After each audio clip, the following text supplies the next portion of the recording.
The clever tortoise and the tricky hare.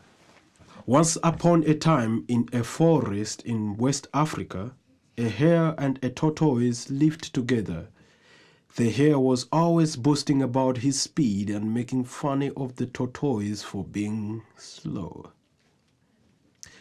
The tortoise tried to ignore the hare's taunts, but one day he couldn't take it anymore.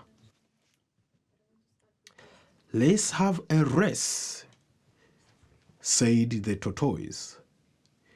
"I bet I can beat you." The hare laughed. "You beat me? That's the funniest thing I ever heard. But that's fine, we will have a race. I will even let you choose the course."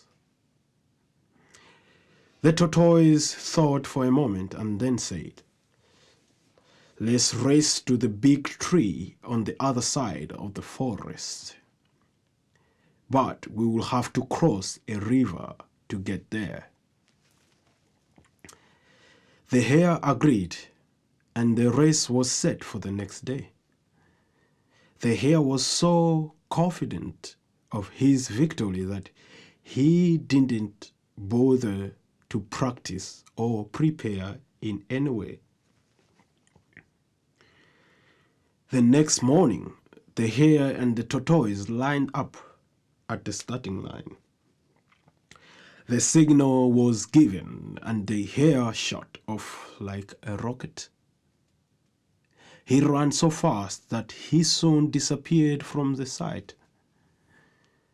The tortoise didn't give up though.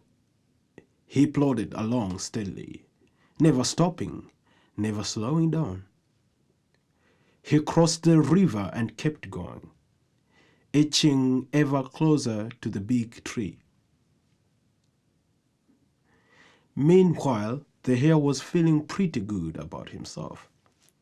He figured he had enough time to take a nap before the tortoise even arrived.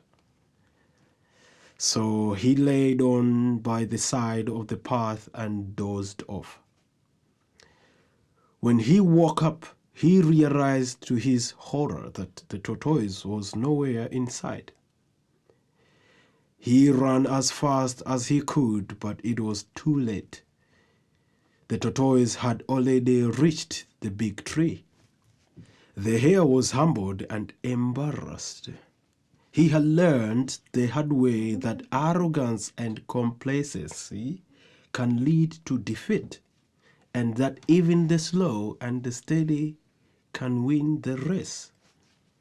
From that day on, the hare treated the tortoise with respect and humility, and the two of them became good friends, and the tortoise, to his part, continued to plod along steadily, knowing that slow and steady wins the race.